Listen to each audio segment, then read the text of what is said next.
चिरांनि आमटेकायाव निसिमा बियाब दुलाराय बाथौ गौथुमनि बोसोरारि जथुम्माया दिनै जोबथा सान। 30 जानुवारिनिफ्राय 1 फेब्रुवारिसिम सानथामनि हाबाफारिजों खुंफुंजानाय निसिमा बियाब दुलाराय बाथौ गौथुमनि बोसोरारि जथुम्माया दिनै जोबथा सान एबा गेवलां मेल। आमटेका आमलायगुरि बाथौ थानसालियाव खुंजानाय निसिमा बियाब दुलाराय बाथौ गौथुमनि 37थि बोसोरारि जथुम्माजों लोगोसे बाथौ आरज खालामनाय आरो थान्दै मेलाव गोनांथार हाबाफारिखौ लानानै सावरायलायनाय आरो थांखि नाजावनाय जायो।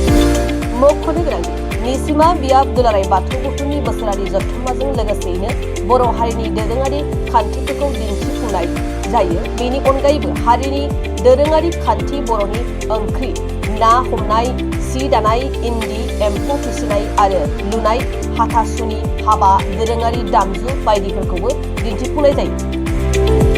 निसिमा बियाब दुलाराय बाथौ गौथुमनि आफादगिरि परेश बसुमतारिया फोरमायनाय बादिब्ला समाजाव सोमजिनाय गेनाखान्थि समाजारि बेरेखा हाबाफोरखौ माबोरै होबथानो हागोन, मुलुगाव माबोरै गोजोन गायसननो हागोन, समाजाव आब्रुथियै गायसननायनि सायाव थांखि नाजावनाय जायो होनना मिथिहोदों।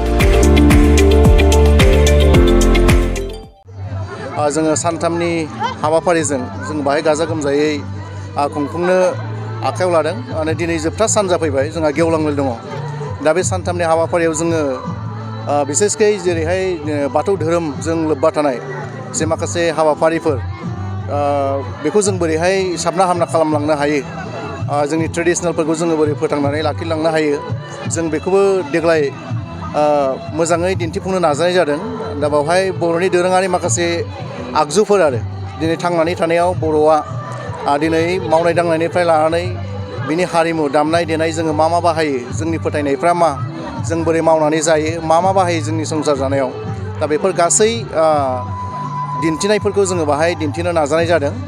आरो बेजों लोगोसे जोंहा जोंनि धोरोमजों जिहेथु समाज फोसाबनायनि बाहाय लोब्बा दङ, समाजनि गेना गोरोन्थिफोरखौ, दा ओंखायनो जोङो थांनाय जे साननैनि थान्दै मेलनि जथुम बेवहाय जों गोबां माखासे हाबाफारि लानानै बे जोंनि समाजाव सोलिनाय माखासे गेना गोरोन्थिफोर जेरै एन्टि ससियेल एक्टिभिटिसफोर बेफोरखौ जोङो बोरैहाय होबथानो हागोन, बोरै जोङो खौसेयै आवगायलांनो हागोन, जोङो समाजखौ बोरै गोजौ फारसे लांनो हागोन, जों बिनि फारसेबो जोङो सावरायनानै थांखि लानाय जाबाय।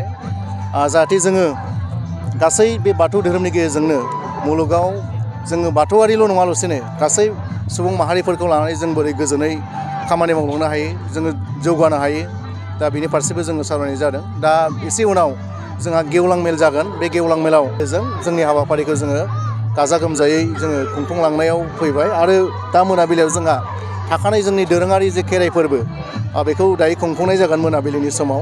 आरो बिदिजोंनो जोंनि बे 37थि बोसोरसालिया जथुम्मा बे हाबाफारिया जोबलांगोन।